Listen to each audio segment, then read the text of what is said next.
entretien par des questions un peu plus intimistes. Est-ce que, Monsieur le Président, vous vous attendiez à vous retrouver au second tour de cette élection? Vous savez, plus ou moins. Vraiment, à un moment donné, je pensais que je passais au premier tour. Et tout était fait pour que je passe au premier tour. Je n'avais pas compté avec l'impact de la propagande internationale qui a consisté à me discréditer et à faire peur aux Sénégalais. Et c'est l'abstention qui a fait que je ne suis pas passé au premier tour. Il faut compter avec ça. On avait mis dans la tête des Sénégalais que le jour de l'élection, ça allait brûler, on allait se tuer, on pouvait perdre un œil, une jambe, machin. Les gens sont restés chez eux. Le taux d'abstention qu'on a connu n'a jamais été... Ça ne s'est jamais produit au Sénégal. Ça ne vient pas du hasard. Les gens avaient peur de sortir. Donc, un Sénégalais sur deux n'est pas sorti. Alors, qui a inspiré cette peur aux Sénégalais? Je vous pose la question. C'est dommage que je ne puisse pas interviewer les journalistes qui sont en train de m'interviewer, parce que c'est très intéressant. D'où ça vient, ce taux d'abstention? C'est ça, la peur. Alors donc, moi, je passe mon temps à dire aux gens, vous voyez, il ne s'est rien passé.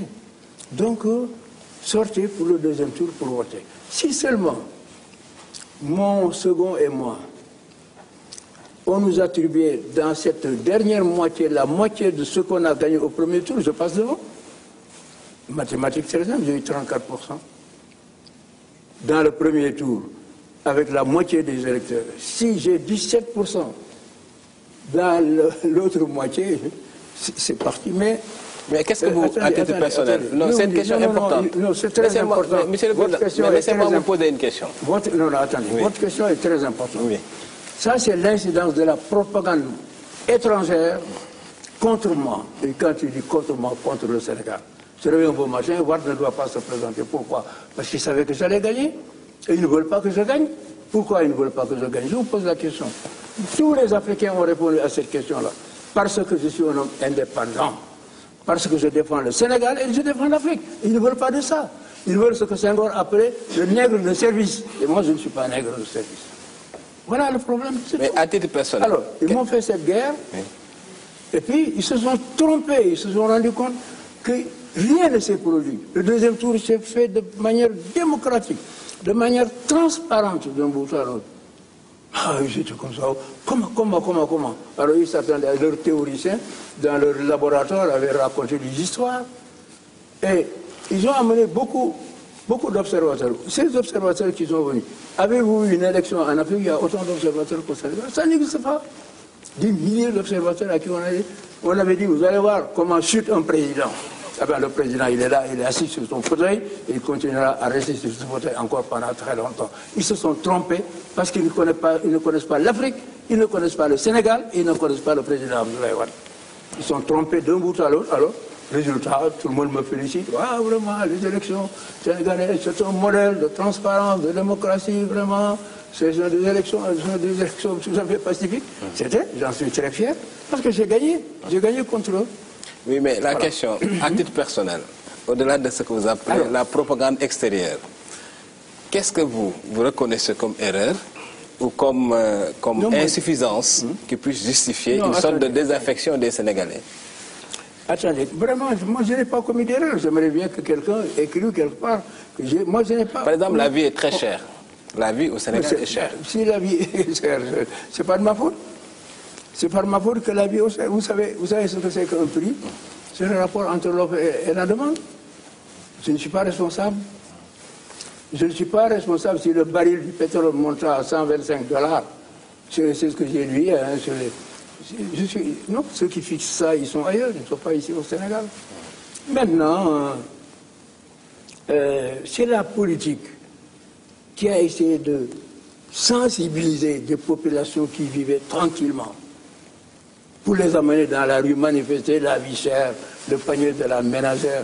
Ces concepts sont des concepts économiques qu'on raconte en Europe, ça ne signifie rien ici au Sénégal. Je vous défie, nous allons faire 10 maisons à Pikine, demandez à la bonne femme qui fait le ménage, qu'est-ce que c'est que le panier de la ménagère? Elle ne vous le dira pas.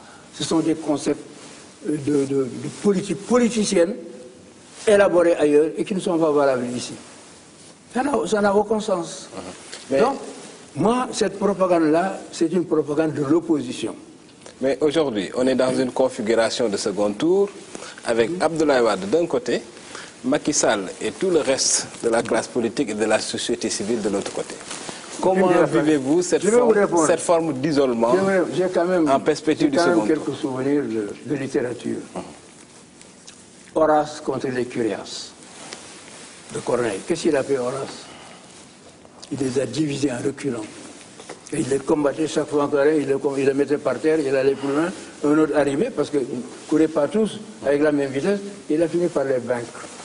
Donc, même contre des adversaires nombreux, seul contre tous, on a des stratégies.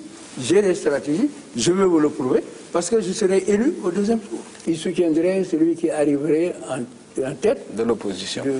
Dans l'opposition. Bon. Mais ils ont pris cette position. Leurs troupes se révoltent contre eux. Qu'est-ce que je suis là-dedans? Je ne suis rien dans cette affaire. Il y a trois pôles. Il y a eux, il y a leurs troupes, les leaders et les militants. Et il y a Macky Sall. Moi, je suis là, je récolte. Si quelqu'un vient me dire, moi, je suis secrétaire général de la coordination du PS, je ne sais pas quoi, je ne suis pas d'accord avec mon leader. Je viens chez vous, mais j'applaudis, je lui serre la main.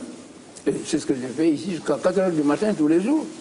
J'engrange tout ça. Alors ça, si vous l'ajoutez, c'est-à-dire tous ces gens qui viennent du PS, de l'AFP, de Réumi, je vais faire une prévision aujourd'hui, à 8 jours, il est possible qu'il y ait des modifications. Je pense que 80%, pour ne pas exagérer, des gens de Réumi vont voter pour moi. Est-ce que le même constat est pour le Parti Socialiste? Oui. Le Parti Socialiste, je dirais au moins 70%. Vous savez, pour apprécier, l'AFP peut être la même chose. Vous savez pourquoi? Parce que vous voyez ce mouvement vers la candidature de Wade, qui procède d'une analyse qui est propre à ces partis-là. Ce n'est pas moi qui leur ai donné. Ils ont analysé que nous avons intérêt à soutenir Wade plutôt qu'à soutenir Macky Sall. Je n'y suis pour rien. Alors, ce mouvement-là, mais personne ne peut le freiner.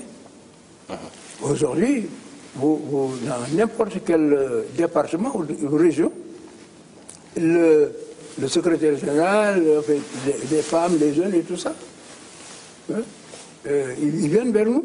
Ils disent, nous soutenons le... Alors, et nous nous enrichissons d'ailleurs. Des gens de Réumi qui viennent pleurer ici. Hein? Ils viennent pleurer ici quand je les vois. Des anciens militants du PDS qui étaient partis, qui se rendent compte qu'on les a lancés dans une aventure sans issue. Ils viennent pleurer à chaudes larmes et on est obligé de les consoler. Mais, Monsieur le Président, je vais vous poser une question assez délicate pour terminer. Vous avez aussi, parmi les autres partis, des gens qui nous disent non, nous voulons vous soutenir, c'est tout, pour cette élection. Mais après, nous retournons à notre parti. Mais il y en a d'autres qui vous disent, heureusement, maintenant nous avons franchi la barre, nous resterons avec vous, même après le deuxième tour. Donc, il y a un grand courant, ce qu'on appelle les transferts de voix, sont en faveur du parti, du PDS et des partis. Monsieur le Président, au second tour, vous allez affronter un candidat que vous connaissez bien. Pour l'avoir nommé directeur général, ministre puis Premier ministre. Ne personnalisons pas. Que pensez-vous de Macky Sall? Non, je ne veux pas vous le dire. D'accord. Mais qu'est-ce que... Devinez, essayez de mettre à ma place et vous verrez. Qu'est-ce que vous perdez? Je ne parle pas de lui. Qu'est-ce que vous perdez? À partir du moment où il s'est présenté, il devient respectable. Un candidat à la présidence de la République est une personne respectable. Il a eu la deuxième place, il va au deuxième tour, il est encore davantage plus responsable, plus respectable. Ce n'est pas la peine de raconter les histoires. Ils ont déjà dépassé. Vous savez, les Sénégalais, là, je ne leur apprends rien dans mes relations avec Macky Sall. Ils savent aussi bien. Donc je n'ai pas de commentaire à faire. Donc, dernière question, Monsieur le Président, il y a deux hypothèses. Ou vous gagnez, ou vous êtes battu. Non, il n'y a pas de deux hypothèses. Dans les deux cas, je gagne. Par exemple, si vous êtes battu, est-ce que vous allez appeler Macky Sall pour le féliciter? Oui, mais dans l'hypothèse... Non, il n'y a pas d'hypothèse. Vous savez, il y a des hypothèses qui sont absurdes. Et si je vous dis, si dans une minute le ciel nous tombe sur la tête, est-ce que c'est absurde ou c'est une question qu'on peut poser? Parce que dans une minute, le ciel ne nous tombera pas sur la tête. Voilà, c'est la même chose, je vais gagner. Vous savez, je vais vous poser deux dernières questions. La première question est relative à ce que j'appelle, votre conception de l'argent et du pouvoir. Je suis un économiste.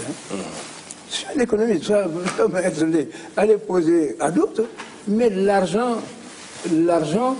c'est ça qui fait marcher les pays. Vous avez vu un pays sans argent, sans monnaie? C'est ça qui fait marcher un pays, l'argent. Dans la lignée des économistes, moi je suis un keynésien.